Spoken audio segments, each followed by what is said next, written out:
The sick state of affairs at the UDA regime is coming at the center of ugly fallout between critical offices that are bestowed with responsibility of making sure that the economic ship is steady. However, the mess borders incompetency. Welcome to the bold analysis.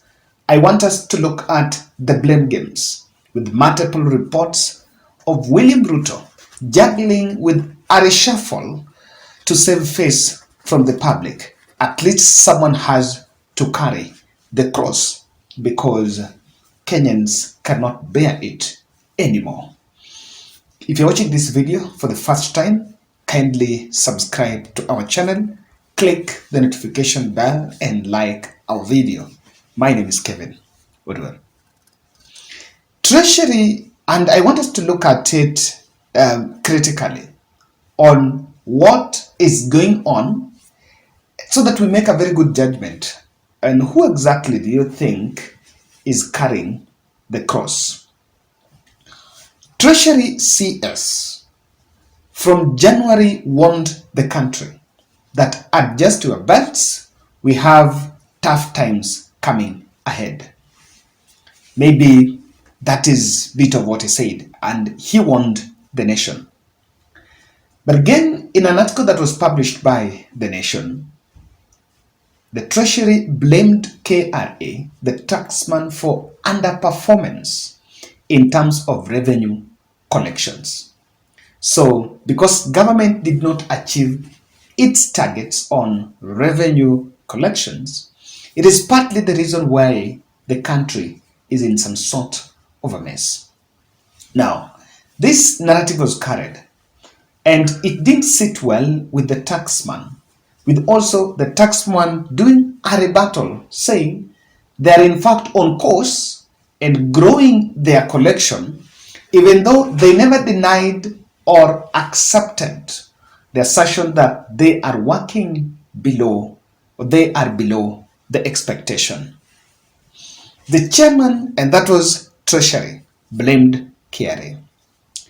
David Ndii, who is the chair of the Economic Council, on the other hand, says and admits live on national TV that UDA is deliberately wasteful, and wasteful, they are seeing it, they look unbothered by the fact that the way things are going, it can cause chaos in the economic recovery process.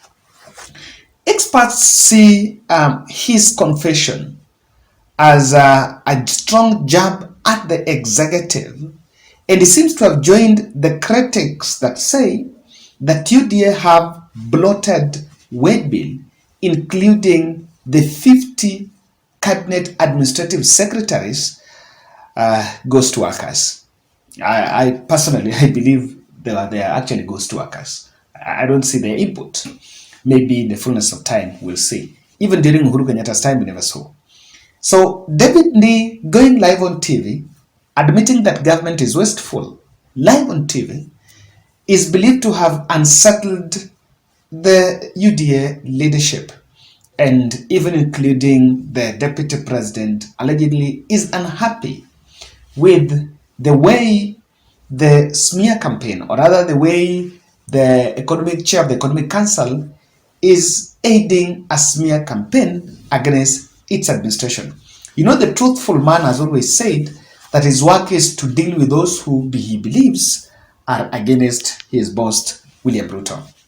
Now, Kenyans are left in the middle of nowhere. I listened to, and I wanted to take this critically. David Ndii explained in an interview that in the near future, they are going to offset the salaries after receiving some loan that is coming. But just a day after that, the president said, we are not going to borrow loans to pay salaries. I want you to listen to that contradiction here. That then has effects. Then it has effects because you are still, it still hasn't washed out of the system. So when will payroll for civil servants be cleared? When can any servant who's not been paid? Next week. Is there a specific date? Can you say by Thursday? Well, the thing is also the coincidence. March is a particularly poor month for revenue. April is usually a good month because you have two corporate income taxes that are paid.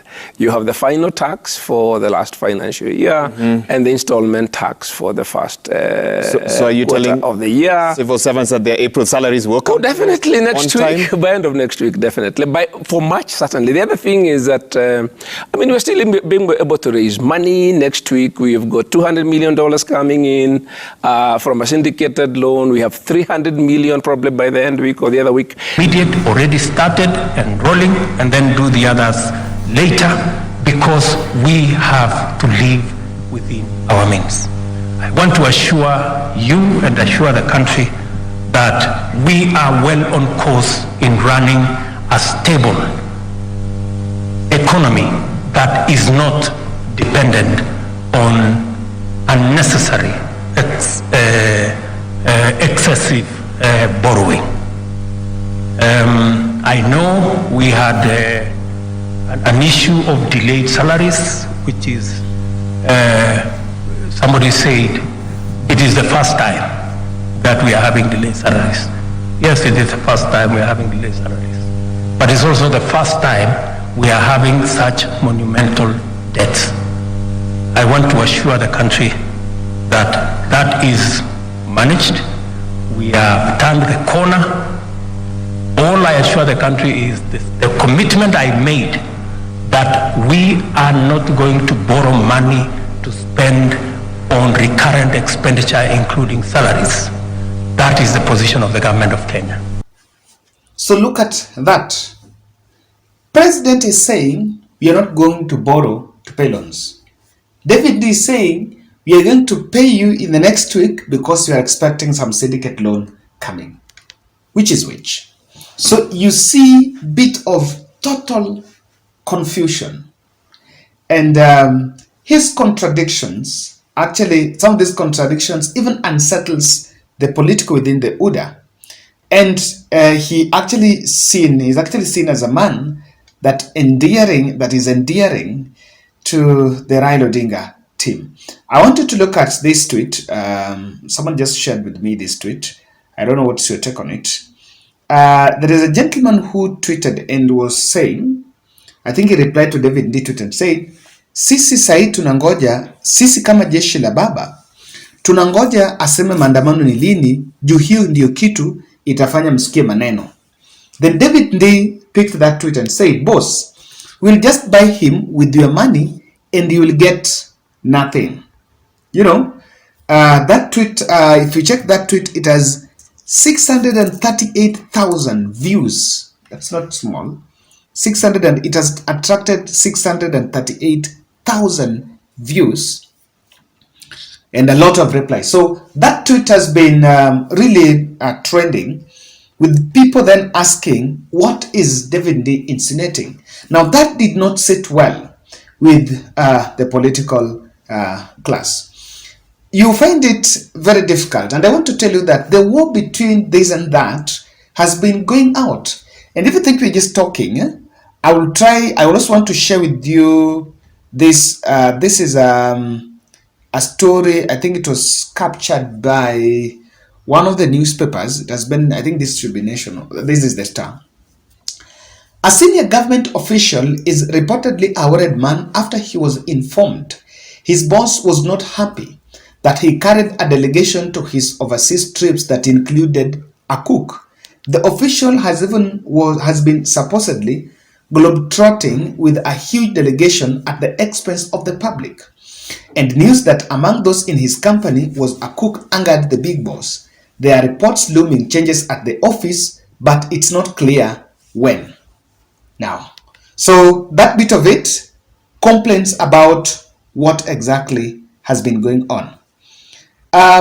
Look at one man, Musalia Mudavadi, and some very good information is coming that the mainstream media, some producers have been trying to reach out to some government officials to appear in interviews, exclusive interviews, to explain the state of affairs in relation to this matter of delayed salaries.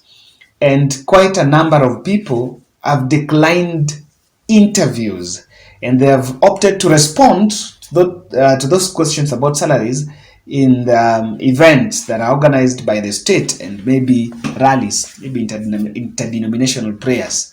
So they've opted to respond to those questions there, and an attempt by media to even create a roundtable so that the questions are asked has not been there, and the only person that has been available then has been David Day.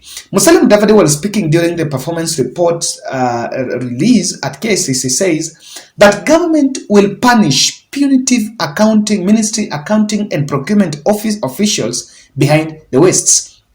And you know, it is seen as a way trying to support what David is saying, that there are wastes, but the government will endeavor, try its best to punish those behind the waste. This is what I understand. Yes, we are in a crisis, and I agree even with what Buddy said. We are not in this crisis because of exclusively Kenya Kwanza problems. This is a crisis that started way back, even in 2013. In the fullness of time, when the truth will be out on which bills and which bonds are maturing that we are paying, you'll actually understand that it is not even about the handshake stories. This is a problem that started sometime way back. Now, what is very important is that we find a way to create hope in public instead of projecting failure in the face of hopeless Kenyans. I understand because of these differences, William Ruto is juggling with a possibility of reshuffling critical offices, and even if that will include cabinet, so that to save face and face the reality that probably there are people that are saboteurs, or there are some people that are not really doing their work. So that has been in it. You can throw in your guesses there. If Ruto is to reshuffle the cabinet, or rather to reshuffle, who do you think will be? They are also understanding that it can even get to resignations. It can take the shape of resignations because the kitchen is hot. Is David Ndii leaving the fray, or are we going to reshuffle something? It's a very important question that I want us to do. Now, in the wake of this, I want us to looking at these blame games and the way this institution, this office is blaming that office. There is the image that there is an observation that you can make, or rather an interpretation that you can see from this. The interpretation of squabbles between these critical offices. That is what I want us to do. Make sure you watch to the end. It's very important.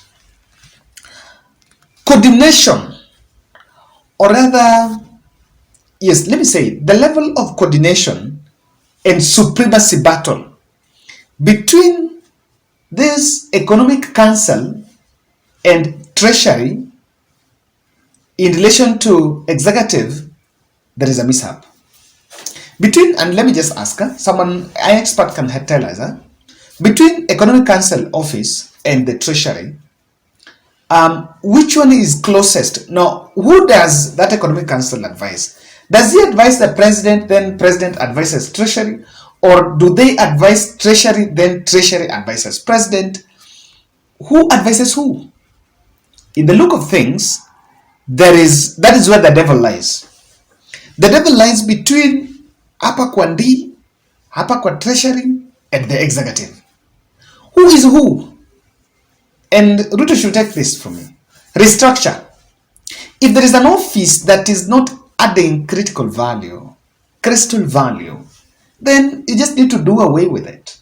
You just need to do away. But I don't understand why we decided to put that Economic Council. I don't know where does it sit in Treasury? Does it sit in State House? That team needed to be a bit of just a department within Treasury.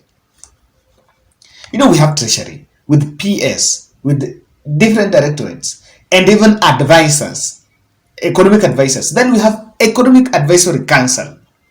So between these two offices, this is where there is the nightmare. And then, what has really caused the big problem between, you don't know who is above who, that is number one. And the fact that they're speaking from different language, they're speaking a different language, tells it all. And what has complicated the problem is my interpretation number two. Ruto seems to be leaning. Ruto seems to be having a leaning. The executive seems to be having a leaning on who to blame. You know, Treasury blamed KRA. They said the taxman is underperforming. They said two things. Taxman is underperforming and we have a problem with our borrowing headroom. That is what the Treasury guy said. William Ruto yesterday confirmed that indeed they saved the face of the taxman, saying that they are within their means. He did not admit that that is becoming a problem. And at the same time, I actually listened to Devin Day saying that in terms of revenue collection, the month of March has always been a challenge, even across the years. And even if you listen to that clip, he was saying that in April, there is the corporate installment tax and the final year tax, corporate tax. So he actually directly confirmed that there is a problem with their collection. But President Ruto seems to be leaning.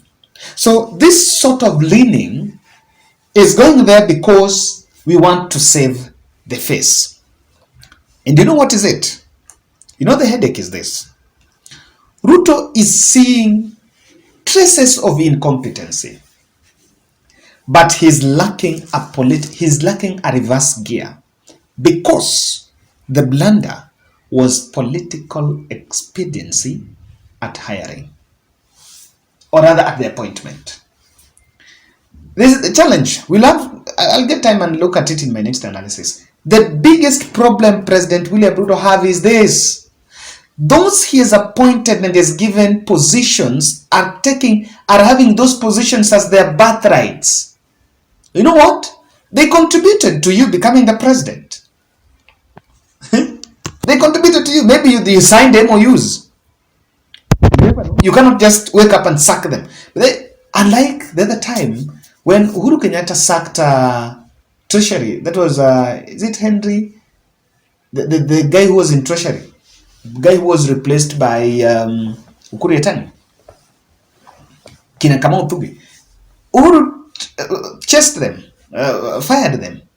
So here is a problem unless someone resigns, because those who have those positions, even if they are performing or they are not performing, they have those positions, and those positions are their birthrights because they fought for it. They funded the campaign. They did it. That's it. That's it. And lastly, some officials could be cutting deals behind the scene. It's a possibility. It happens. It's not new. It happens. Even during Uhuru Kenyatta ran their deals. During Moi Kibaki, during Moi, there were deals. There could be deals, that underhand deals going on, but David D engaging the media is being seen as an element of spilling the beans. Some people are just uncomfortable. Or others are also seeing the media engagement as a smear campaign against the state. My position is this: Ruto must take charge. Hands on. The buck stops with you. Thank you for watching. Let's meet in the next.